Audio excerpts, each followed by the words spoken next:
يقول الله عز وجل في كتابه الكريم بعد أن أقول أعوذ بالله من الشيطان الرجيم إذ قالت امرأة عمران ربي إني نذرت لك ما في بطني محررا فتقبل مني إنك أنت السميع العليم فلما وضعتها قالت ربي إني وضعتها أنثى والله أعلم بما وضعت وليس الذكر كالأنثى وإني سميتها مريم وإني أعيذها بك وذريتها من الشيطان الرجيم فتقبلها ربها بقبول حسن وأنبتها نباتا حسنا وكفلها زكريا كلما دخل عليها زكريا المحراب وجد عندها رزقا قال يا مريم أنى لك هذا قالت هو من عند الله إن الله يرزق من يشاء بغير حساب رب اشرح لي صدري ويسر لي أمري واحلل عقدة من لساني يفقه قولي واللهم ثبتنا عند الموت بلا إله إلا الله واللهم اجعلنا من الذين آمنوا وعملوا الصالحات وتواصوا بالحق وتواصوا بالصبر آمين يا رب العالمين ثم أما بعد. Today's khutbah is dedicated to a very unique individual mentioned repeatedly in the Quran. It's Maryam salamun alayha. And the reason I decided to give a khutbah on some aspects of her life that Allah highlights in the Quran are actually inspired by a question somebody asked me this week. Somebody came to me this week and said that they've had a very close relationship with Allah since childhood and that they've made dua to Allah from a very early age, praying tahajjud, even when they were a teenager, and whenever they asked Allah for something, Allah provided. This person actually had a pretty tough life. Father passed away at an early age, no brothers, and this woman has lived a pretty lonely life and basically decided to really truly depend on Allah. And so as she grew and developed in her years, she found that Allah miraculously answers her prayers. Every time she asks Allah for something, Allah has never left her prayer unanswered. So she developed this reliance and this closeness with Allah and would always turn back to Allah. She needs something, she goes and prays 2 rak'ahs and she makes dua to Allah. So a really beautiful connection she had with Allah. But where did the question come from? The question came from a fact that more recently she went through quite a series of very unexpected difficulties in life. And she decided that she's going to increase her ibadah to Allah and increase her du'as because her problems have also increased. So you figure the more your problems increase, the more you're going to ask Allah to help you solve your problem. And so she does that and she prays like she's never prayed before, fasts like she's never fasted before, begs Allah, cries to Allah, sheds tears before Allah like she's never done before. But the problems keep getting worse. They don't get any better. And she starts thinking to herself, maybe Allah is not happy with me because before I used to pray and everything used to get answered. I've never had this problem before. Every time I had a need, I turned back to Allah and Allah solved my problem. But now I'm making dua after dua after dua and I continue to beg Allah and my problems are not getting solved, they're only getting worse. What could possibly be the reason? And in her mind, the reason was, I must have done something wrong. Allah must no longer be answering my prayers because somehow I've been disqualified. I'm not in Allah's good books anymore. The reason I decided to give this khutbah is that this is a very common notion that can creep into somebody's mind. We make dua, every human being makes dua, and we're expecting that Allah Azza wa Jal will give us an answer. We're hoping that Allah will solve our problem. There are 2 kinds of duas basically, for most of us. The one kind of dua, and I'm talking about the ones we make for ourselves. One kind of dua is we want a problem that we have right now to be solved. We have an issue, we have some circumstance, and we want Allah Azza wa Jal to protect us from falling into a worse problem, to secure the good things that we have, etc. And of course we make dua for our future. We make dua for ourselves, our children, and to take care of things in the future. Ya Allah, things are good right now, Ya Allah, keep them this way. Preserve what we have here. These are the kinds of duas that we make for ourselves. The thing that I wanted to highlight, and I've talked about this in another khutbah, but today's khutbah is slightly different, on a slightly different note, and that's why I chose Maryam salamun alayha. But the first thing I wanted to highlight is a quick reminder to all of you, is that your dua getting answered immediately or not getting answered immediately has nothing to do with whether or not Allah is happy with you. It has nothing to do with that. There is no connection between those 2 things. And even if there was a connection, you will never know. You cannot guess what the reason is.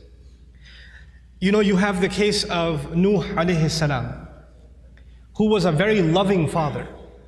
He made da'wah, he invited his people to Islam for 950 years. Can you imagine? You think he made dua for his son? You think he made dua for his wife? All those years? Or he didn't care about them? Someone who cares so much about his nation, they spit on him, they insult him, and he goes back to them and makes dua for them 950 years. You think he ignored his own son, his own wife?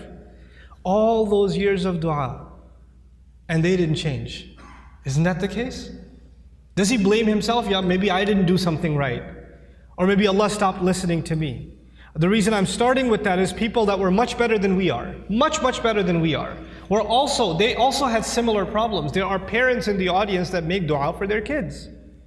And they see that their children are going away from the religion. They're going down a dark path. And they can't control it. And they're making dua for them. And they're not seeing that their dua is being answered. And now they're getting frustrated. Is there something wrong with me? Why isn't Allah answering? Well, you're not the first one to be put in that position. Our Messenger ﷺ made lots of dua. You don't think he made dua for his uncles? His family? You don't think he considered Abu Lahab when he made dua for guidance? And if he did, despite all of that loving dua, Allah Azza wa Jalla himself tell him, إِنَّكَ لَا تَهْدِي مَنْ أَحْبَبْتَ. You don't get to guide who you love. You know, there are people among us, there are children among us who wish their parents or their elders were acting in a more guided way. I've met so many young people whose parents are in a haram, explicitly haram business. And the children, the son and the daughter is trying to tell the father and the mother, please get out of this. We're dependent on you, you're paying my college tuition, you're providing for us, but you're providing for us from haram income. And I'm not in a position to provide for the family right now, but this is wrong. And then they're told you're being disrespectful, you shouldn't talk back to your parents, etc., etc. Now, it's the flip side. It's the children making dua for the guidance of their parents. But things aren't changing. Things are where they were. These frustrating situations happen. And then on top of that are situations like health calamity. Not just family problems, but health calamity. Or you can't find a job, you have money problems. And you're making dua to Allah. You ask yourself, I even did i'tikaf last year. And I kept making dua and I didn't pick my head up from sajda all night long, and still I have this problem. Still it didn't go anywhere. So the first thing I want to remind myself and all of you is that prophets ﷺ, all of them, much before us, Allah mentions their du'as consistently in the Quran. And Allah also mentions their problems consistently in the Quran. You don't think, for example, that Yaqub alayhi salam, the father of 12 sons, made dua for all of his sons? And especially for his son Yusuf, when he lost his son Yusuf, you don't think he made dua for Yusuf's safety, that Yusuf should come back home, that he could look at his beautiful son once again? We know that he cried so much he lost his eyesight. Ibiyaddat aynahu. He lost his eyes over crying over his son.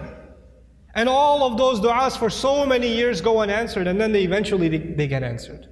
You don't think that the mother of Musa alayhi salam, when she put her baby in the water and the river just takes the basket away, the basket could flip over any time. And how do you know the basket is waterproof? How do you know it's not going to leak? How do you know it's not going to hit a rock and it's done? You know, you're throwing something in a river. It's not a joke, it's a baby in a river. You don't think that mother is making dua to Allah? And notice the difference. In that case, in the case of Musa's mother, she makes dua to Allah, and a few hours later, she's reunited with her son. Just a few hours later. By the time the baby is hungry for the next meal, he's back with his mother. And in the other case, with the case of Yusuf alayhi salam, he was separated from his father.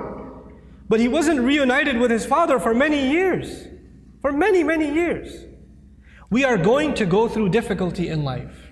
And all of our problems are not going to be solved because we made a dua to Allah. Understand the reality of dua. What is the purpose of dua? We often confuse dua with talab. Talab in Arabic means to ask for something, to demand something. Dua means literally to call. That's what it means. Da'awtukum, I called you, I invited you, I cried out to you. This is dua. When we make dua to Allah, sometimes in that dua we are making demands. It's true. We're making requests. But we should never forget that all of those requests, you know what they are at the end of the day? It's a humble slave of Allah turning back to Allah and begging Allah to help him with whatever problem. But it's more than Allah solving your problem. It's just the act that you communicated with Allah that's the most valuable thing. The fact that you actually engaged Allah in conversation, that is the goal in the end. Whether or not Allah will solve your problem immediately is a separate problem. And I want to share just a quick thing about that, then I come to Maryam salamun alayha. Sometimes you go through problems and you ask yourself, what is my fault in all of this? Why do I have to go through these problems? What did I do to deserve this? Let me ask you this. Yusuf alayhi salam was a child, right? A child by definition is innocent. What did the child do to deserve being kidnapped? What has a child ever done to deserve being thrown inside of a well in the middle of the woods? What has a child ever done to deserve being sold as a child slave in a different land? What is that, when he grows up as a young man, what did he ever do to deserve being thrown in jail over a false accusation? And he spent many years in jail, not because of something he did. He was innocent. And he spent all those years in jail. He went through situations in life that if anybody else went through those situations, you'd say, life is unfair, man, what are you going to do? Life is unfair, you know? But you know what happens to a believer? They don't just say life is unfair, they say Allah is unfair, ma'adallah. Allah did that to him. Yet Allah says in Surah Yusuf, Wallahu ghalibun ala amrihi. Allah was overlooking everything he did in his decision. Every decision that was made for Yusuf, Allah was dominating that decision, overlooking that decision. How? Sometimes you and I go through difficulty because Allah knows something better is coming. Sometimes that better thing that is coming is for you. Sometimes it's for somebody else. Sometimes it's not for you. Sometimes it's for somebody else. Sometimes the benefit of your difficulty will come back to you. The return will come back to you while you are still alive. Sometimes the return is meant to come back to you after you go back to Allah. What happened with Yusuf alayhi salam? A father was separated from a child. It's a tragedy, isn't it? But imagine if he was never kidnapped, he would never be in the well. If he was never in the well, he would never end up in Egypt. If he was never in Egypt, he would have never grown up there and been thrown into prison. If he was never in prison, he would have never met those two guys he met in prison, whose dream he interpreted. If he never met those two people, one of them who got to live and go back to the king, and when the king saw a dream, a strange dream, he would have never said, wait, I know someone who can help interpret your dream. And if that never happened, and you know what that dream was? 7 good years in the country, and 7 years there's not going to be any crop, any produce, any harvest. People are going to starve to death. If Yusuf was not in prison, alayhi salam, and then was taken out to interpret that dream, at that time, there would have been an economic, financial, social crisis in the country, and hundreds of thousands of children would have starved to death. One child suffered for a few years, but because of that child suffering, Allah's plan was to save a lot of families, a lot of fathers and mothers from losing their children to starvation. Because of the plan that Yusuf alayhi salam came back when he interpreted the dream and gave, when he became the treasurer. I have a friend, some of you might have heard of him. His name is Robert de Villa. I asked his sister about him if she knows him, and she said yes, she's heard of him. The man can't move any part of his body other than his face. He can't move any part of his body. What did he ever do to deserve that? Nothing. But how many people have accepted Islam because of his disability? How many people have just heard about that and have come back to Allah? How many people that were ungrateful in life, even though they were Muslim, they were only Muslim by name, and decided to submit their heart back to Allah because that man is sitting in a bed. His suffering, his pain becomes guidance for millions of people. You understand? Sometimes the difficulty you and I go through is actually a small price to pay for a lot of khair, a lot of good that will either come to me now or it will come to me in the akhirah, will come to me after I go back to Allah. So our du'as are not the same as placing an order. Now I get to Maryam salamun alayha, and I really, when she spoke to me, I remembered her, because the thing with Maryam salamun alayha was even when she was young, her birth was strange. It was mentioned in the Quran. Not many people's birth is mentioned in the Quran. And she, the mother was expecting a son, but she had a daughter instead. And Allah says, "Laysa dhakaru kal untha," which has a multiple layers of meaning, but I'll just highlight one of them. This girl is like no other boy. This girl is special. And by the way, please remember those words next time. Any of you, if you're expecting a child and that you were hoping and your mother was hoping and your father was hoping and your extended cousins were hoping it's going to be a son and you have a daughter, you remember that Allah didn't highlight the birth of a child like He did the birth of Maryam salamun alayha. It's an honor to have a daughter. It's a gift of Allah to have a daughter. And it's actually the behavior of the mushrikun to be upset that you had a daughter. ظَلَّ وَجْهُهُ مُسْوَدًّا وَهُوَ كَظِيمٌ. His face turns dark and he's depressed. He's swallowing his upset attitude because he had a girl. Girls are a blessing from Allah Azza wa Jalla, an honor. And it's a disrespect not only of the gift of Allah, but of the ayat of the Quran when you're upset that you had a daughter. You should be mindful of that. But that's on a side note. This child is born, she's actually given a special place in what was then the central house of Allah. And Zakaria alayhi salam used to take care of her, and every time he used to come to visit her to make sure she's doing okay, because she was dedicated living in the house of Allah. كُلَّمَا دَخَلَ عَلَيْهَا زَكَرِيَّا الْمِحْرَابِ وَجَدَ عِنْدَهَا رِزْقًا. Every time he'd walk in, he'd see fruits, food in front of her, and he'd say, "Where did you get these fruits? These fruits don't even grow here. And these fruits aren't even from this season. These fruits grow in the winter, these fruits grow in the summer. You have them in off season. Where did you get them from?" She would respond, قَالَتْ هُوَ مِنْ عِنْدِ اللَّهِ. These come especially from Allah. These fruits come to me from Allah. Imagine somebody whose du'as are answered in a way that's special delivery from the sky of food for this woman. And so when this sister was telling me her du'as get answered in life, I remembered Maryam salamun alayha and how miraculously Allah would intervene and provide for her even matters like food. Things that we can get up and get ourselves. She didn't even have to get up for that. Very special child, very special woman. And so about this woman, what I wanted to share with you is later on in life what happens to her. When she's a young woman, angels visit her, tell her that she's going to have a child. The first thought in her mind, I'm not married. What do you mean I'm going to have a child? لَمْ يَمْسَسْنِي بَشَرٌ. No man has ever touched me.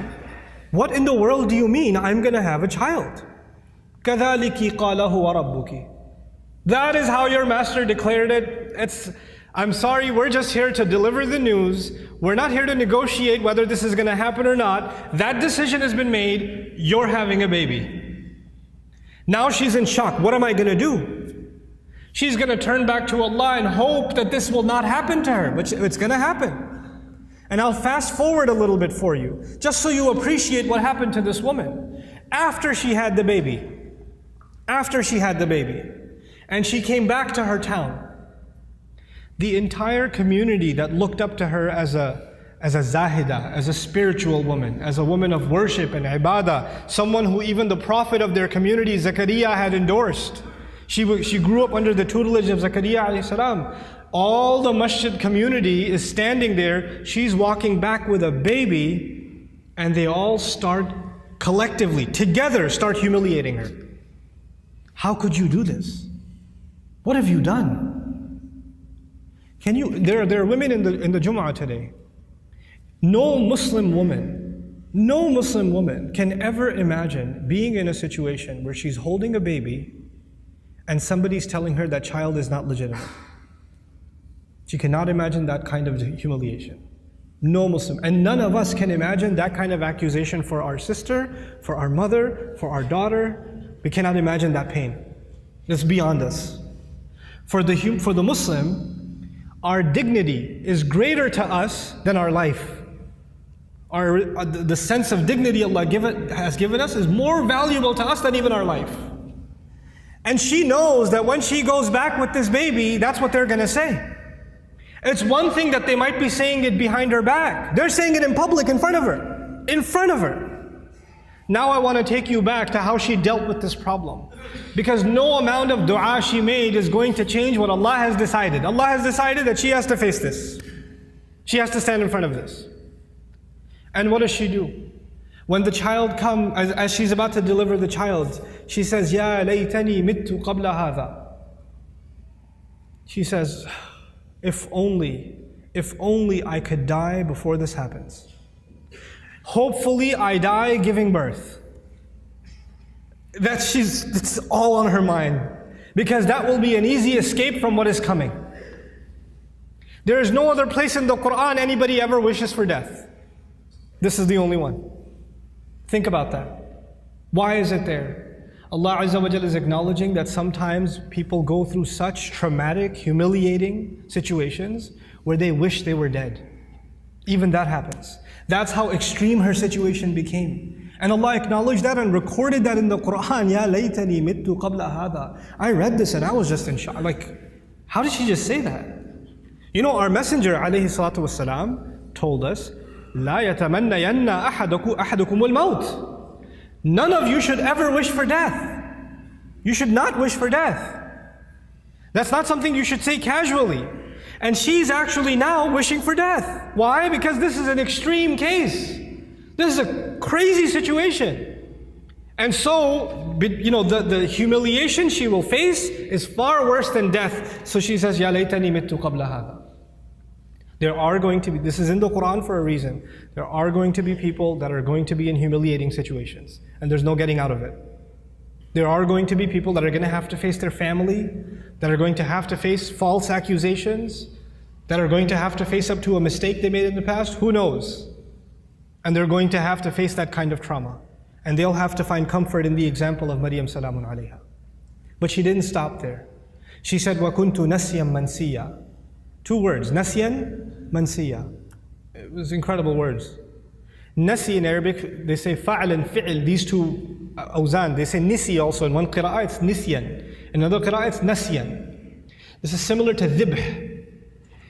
In the Arabic language, you have 2 kinds of words, dhibh and mathbuh. Nasi and mansi.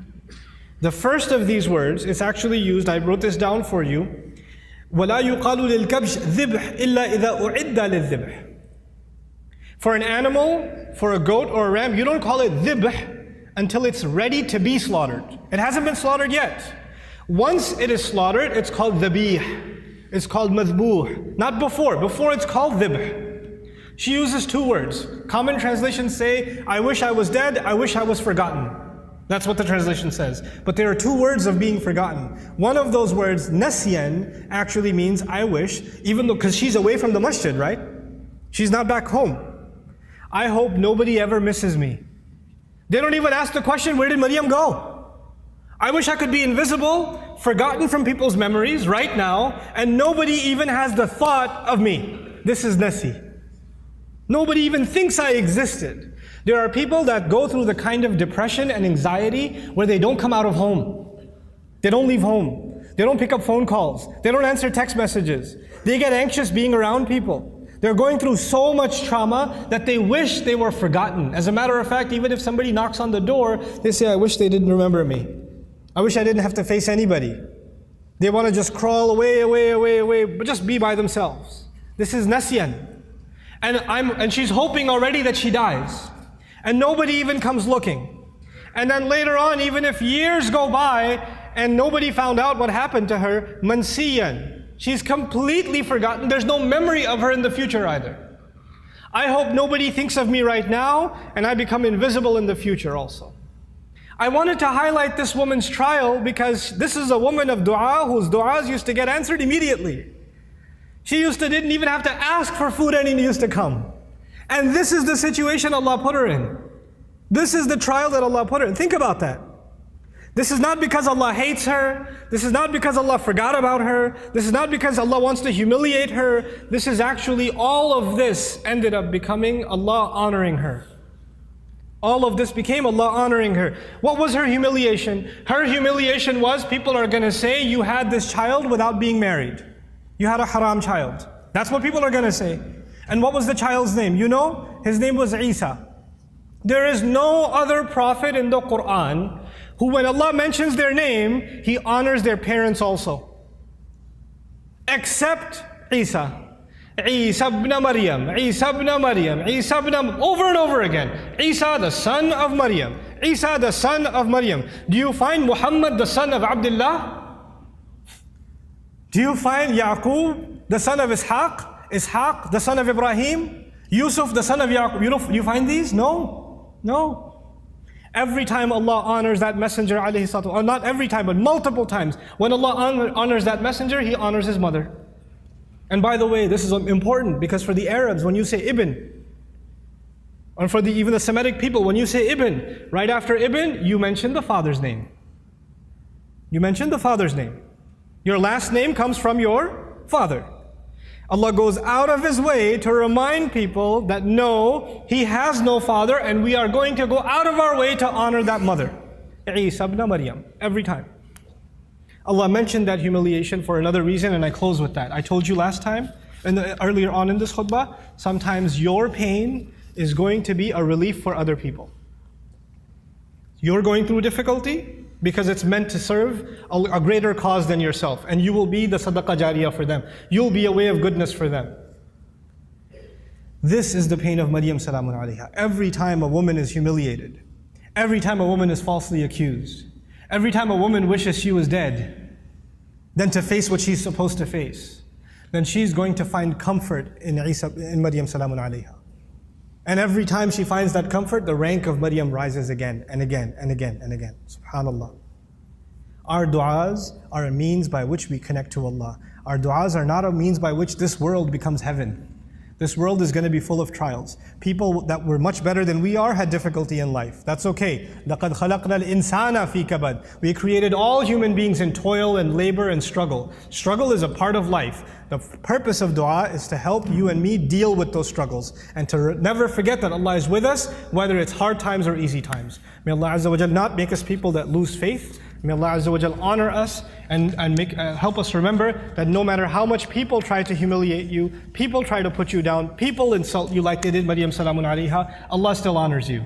There's a big difference between what people say about you and what Allah thinks about you. Because if you go by what people said, then Maryam was the most humiliated, insulted person in society. And if you go by what Allah says, she's one of the most honored women in all of human history. So we go by what Allah says. Allah is the one who honored us. وَلَقَدْ كَرَّمْنَا بَنِي آدَمَ. We honored the children of Adam. May Allah Azza wa Jal make us dignified before Allah Azza wa Jal, before He makes us dignified before people.